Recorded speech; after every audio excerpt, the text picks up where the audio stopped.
우리 다 같이 11월의 말씀 시편 27편 4절 말씀 우리 함께 암송을 하겠습니다. 시작. 내가 여호와께 바라는 한 가지 빌 그것을 구하리니 곧 내가 내 평생에 여호와의 집에 살면서 여호와의 아름다움을 바라보며 그의 성전에서 사모하는 그것이라. 시편 27편 4절 말씀. 아멘. 네, 오늘은 믿음으로 산다는 것은 이라는 제목으로 우리가 함께 하나님의 말씀을 살펴보고자 합니다. 여러분, 옛날 어느 한 시골에 정말 믿음 좋은 처녀가 한 명 있었습니다. 그 믿음 좋은 처녀가 한 남자를 만나 결혼하여서 남편을 따라 고향에 내려가 가정을 꾸렸다고 합니다.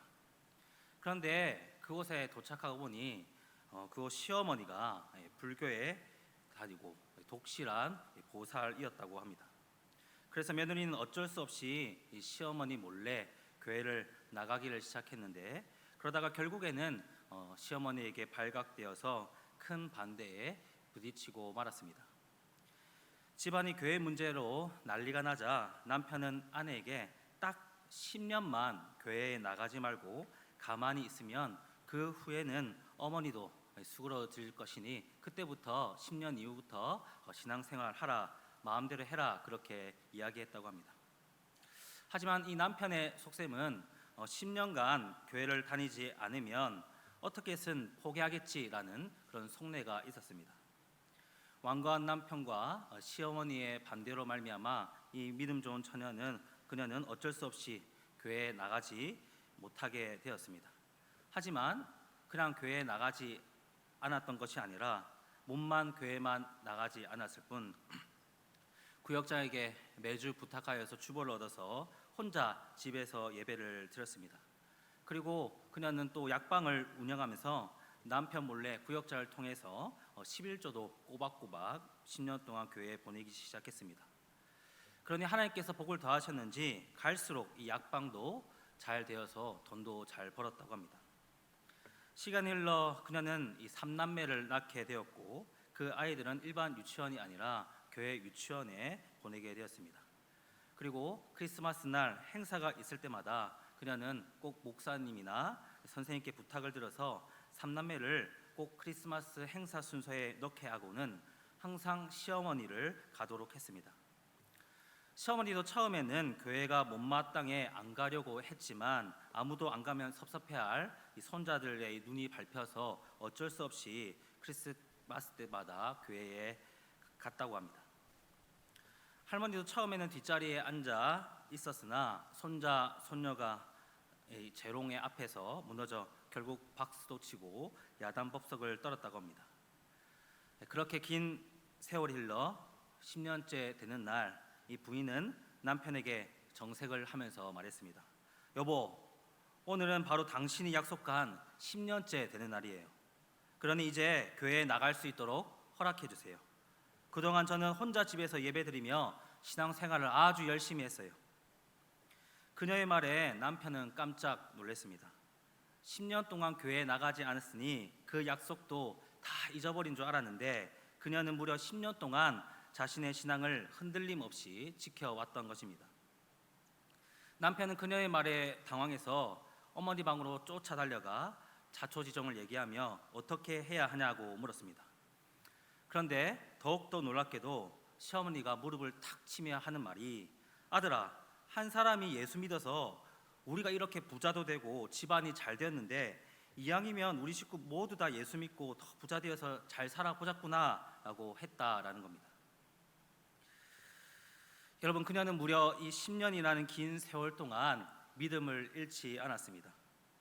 만약 그녀가 10년이라는 기간 동안 남편과 시어머니의 반대에 이기지 못하여 믿음으로 살기를 포기했다면 이 독실한 불교 신자인 어머니의 변화도 그렇고 남편이 교회에 나갈 일은 결코 일어나지 않았을 것입니다.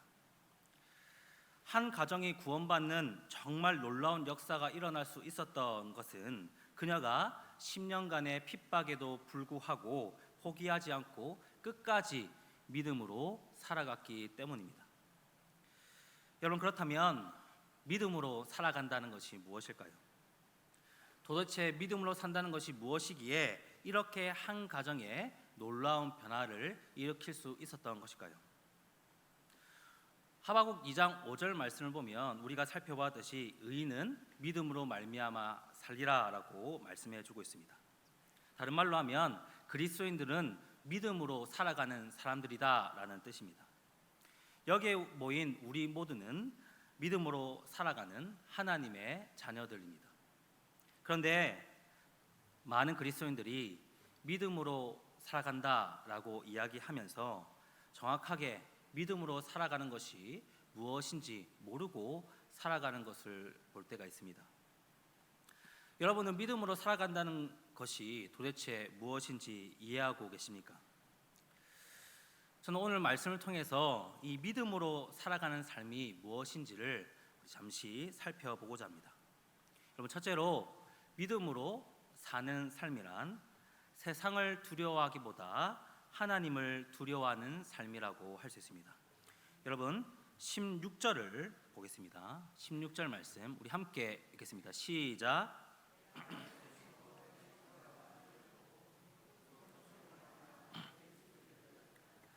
네, 거기까지 읽겠습니다.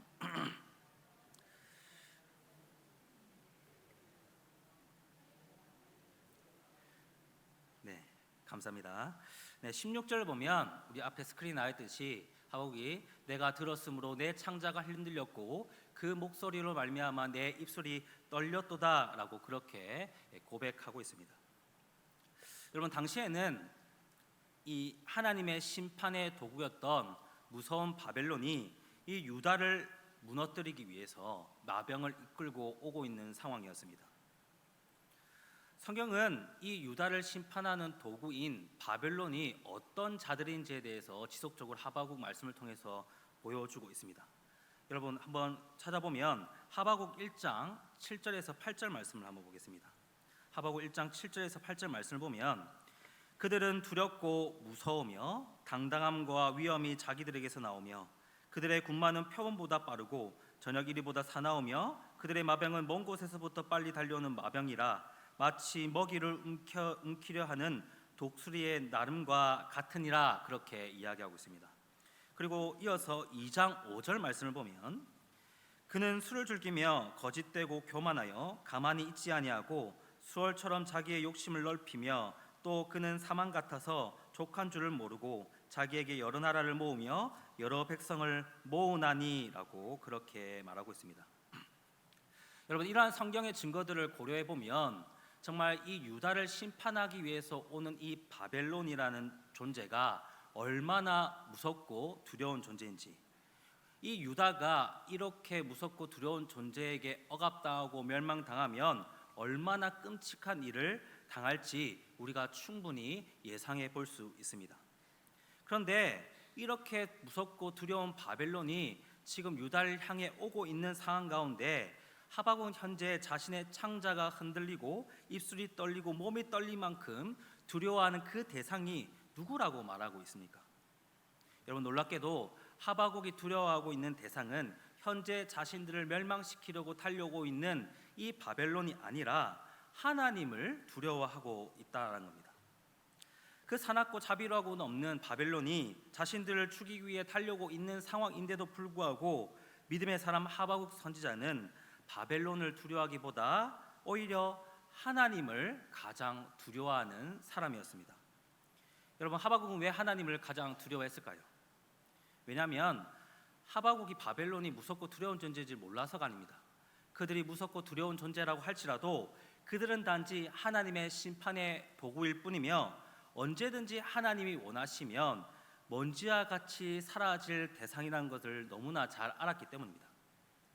그래서 아무리 그들이 자신의 목숨을 사로잡기 위하여서 이 유다를 멸망시키기 위하여 달려오고 있다고 할지라도 그 바벨론이라는 세상의 힘보다 그는 모든 만물을 주관하시며 만왕의 왕이신 하나님의 목소리를 들었을 때 창자가 흔들리고 입술을 파르르 떨릴 만큼 하나님을 가장 두려워했다라는 것입니다. 그렇다면 여러분, 우리는 어떻습니까? 혹시 이 바벨론과 같은 세상의 힘을 하나님보다 훨씬 더 두려워하고 있지는 않습니까? 세상이 원하는 가치와 세상이 가고자 하는 그 방향에 우리가 따라가지 않으면 내가 모든 것을 실패할 것 같고 망할 것 같은 그 두려움 때문에 하나님보다는 세상의 힘과 권력에, 세상의 흐름에 나 자신을 맡기고 살아가고 있지는 않습니까? 여러분, 제가 이 중고등부 사역을 하다 보면 꼭 시험 기간마다 걸리는 것이 있습니다. 그것이 무엇이냐면 자녀들이 원하지 않는데도 불구하고 부모님들이 자녀들을 주일에 학원에 보내는 일을 심심치 않게 보게 된다라는 겁니다. 농담반 진담반이지만 공부 정말 잘하고 공부를 아예 못하는 친구들은 늘 그 자리를 지키고 있지만, 약간 애매하게 잘한 듯 하면서도 약간 애매한 친구들은 꼭 주일에 어디 갔노 하면은 학원 갔다고 그렇게 얘기하는 경우들이 많습니다. 어쨌거나 저쨌거나 여러분, 부모님들이 이 자녀들을 교육할 때 이 세상에 두려워해서 자녀들을 하나님에 맡기는 것이 아니라 세상에 맡기는 경우들이 너무나 많다라는 겁니다. 물론 학원에 가면, 주일에 예배 드리기보다 학원에 가면 다른 친구들처럼 뒤처지지 않고 그 순서에 맞게 공부할 수 있는 것은 사실입니다. 하지만 그 친구가 믿음에 바로 서지 못하고 하나님께서 쓰실 수 있는 도구가 되기까지 그들이 그렇게 주일에 빠짐으로 갈수록 신앙적으로 한없이 뒤처진다는 사실은 모르고 계신 것 같습니다. 하나님은 성적을 잘 받는다고 해서 세상의 리더로, 세상의 빛과 소금으로 사용하시지 않음에도 불구하고 우리는 너무나 세상 가운데 불안하고 두려워하여서 하나님보다는 세상에 자녀를 맡기고 내 인생을 맡기는 그런 경우가 너무나 많다라는 겁니다. 여러분, 그러나 믿음으로 말미암아 사는 삶이란 것은 어떤 상황 가운데서도 정말 세상을 두려워하는 것이 아니라 하나님을 가장 두려워하며 그분의 말과 목소리에 집중하는 삶을 사는 것이라고 할 수 있습니다. 오늘 저와 여러분들이 정말 그 어떤 것보다, 세상의 그 어떤 힘보다 하나님의 힘, 하나님의 능력을 가장 두려워하고 그분의 목소리에 가장 집중하는 그러한 삶을 살아가는 저와 여러분들이 되었으면 좋겠습니다. 우리 둘째로, 믿음으로 사는 삶이란 오직 하나님만으로 즐거워하고 기뻐하는 삶을 사는 것이라고 할 수 있습니다. 여러분, 오늘 본문 17절, 18절 말씀 우리 다시 한 번 더, 3장 17절, 18절 말씀 다시 한 번 더 읽도록 하겠습니다. 시작.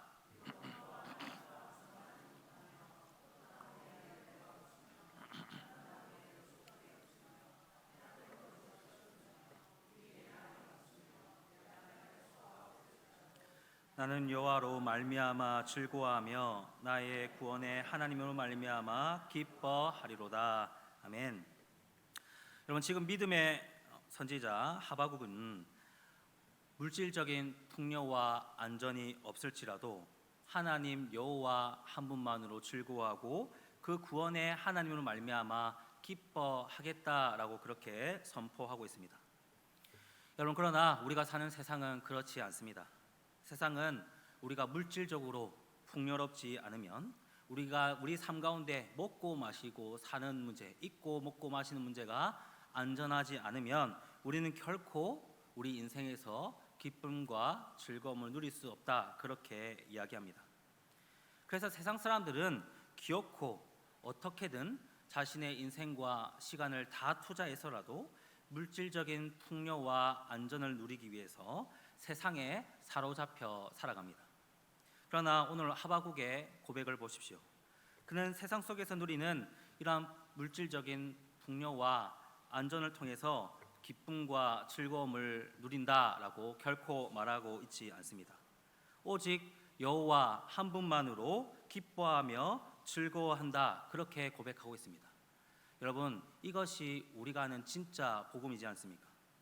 하나님 한 분만으로 만족하며 사는 것, 그분으로 인하여 기뻐하고 즐거워하는 것, 그것이 우리가 누릴 수 있는 진정한 행복이라고 할 수 있습니다. 여러분, 웨스터민스터 소교리문답 1문에 보면 사람이 제일 되는 목적에 대해서 무엇이라고 얘기하고 있습니까? 사람의 제일 된 목적은 하나님을 영화롭게 하고 그분을 영원토록 즐거워하는 것이라고 말합니다. 서요리문답 1문에서 얘기하고 있는 이 사람의 제일 된 목적은 오늘 이 하바국의 고백과 동일한 고백이라고 할 수 있습니다. 성도님 여러분, 우리는 지금 우리가 지음 받은 그 목적대로 살아야만 사실 우리 인생 가운데 최고의 기쁨과 최고의 행복을 누릴 수 있는 하나님의 피조물들입니다. 우리는 세상의 부귀 영화를 누리기 위해 지음받은 존재들이 아니라 오직 하나님을 영화롭게 하고 그분을 영원토록 즐거워하기 위해 창조된 피조물이라고 얘기할 수 있는 것이죠. 우리가 지어진 목적대로 나아가지 아니하고 다른 목적과 방향대로 우리가 살아간다면 우리의 인생은 결코 만족스럽지 못할 것입니다. 그래서 하바국의 고백처럼 무화과 잎이 마르고 포도 열매가 없으며 감람나무에 소출이 없고 밭에 먹을 것이 없으며 우리의 양이 없으며 외양간에 송아지가 없을지라도 우리의 통장에 그렇게 많은 돈이 없을지라도 오직 하나님만으로 즐거워하고 그 구원의 하나님으로 말미암아 기쁨과 행복을 누리는 삶이 우리에게 진정한 행복을 가져드는 삶이라고 할 수 있습니다. 저는 저와 여러분들이 그러한 진정한 기쁨과 행복을 누리는 삶을 살아가기를 소망합니다. 마지막 셋째로 믿음으로 사는 삶이란 나의 힘보다 하나님의 힘을 의지하는 삶이라고 할 수 있습니다. 여러분 19절 말씀을 보시오. 19절 말씀을 보면 주 여호와는 나의 힘이시라 나의 발을 사슴과 같게 하사 나를 나의 높은 곳으로 다니게 하시리로다 라고 그렇게 고백하고 있습니다. 여러분 이 19절에 나타난 이러한 하바국의 고백은 여러분 1장 11절에 나타나고 있는 이 바벨론의 모습과는 상당한 대조를 보이고 있습니다. 1장 11절 말씀을 보면 이 바벨론은 자기들의 힘을 자기들의 신으로 삼는 자들이라 이렇게 고백하고 있습니다. 그래서 이 1장 11절의 내용과 비교하여 오늘 말씀 3장 19절의 말씀을 보면 이 바벨론은 자기들의 힘을 신으로 삼는 자들이지만 믿음의 사람 이 하바국 선지자는 그들과는 다르게 자신이 힘이 아닌 바로 오직 주 여호와 하나님만이 나의 힘이 된다라고 그렇게 고백하고 있는 것입니다. 여러분 세상은 약육강식이라는 이 논리로 자신의 힘을 길러 강자가 되어야만 살아남을 수 있다라고 말하고 있습니다. 그래서 세상 사람들은 자신의 힘을 기르기 위해서 정말 혈안이 되어 있습니다. 돈으로도 명예로도 인맥으로도 그것으로도 안 되면 사기를 쳐서라도 힘을 가지고 성공해서 그 누구보다 자신이 더욱더 앞서가고 성공하고 힘을 가지기를 원한다는 것입니다. 그런데 여러분 돈만 있으면 남들보다 더 높이 올라가면 남부럽 없이 살아가면 정말 행복하게 살 수 있을 것처럼 살아가지만 그러나 실상은 전혀 그렇지 않습니다.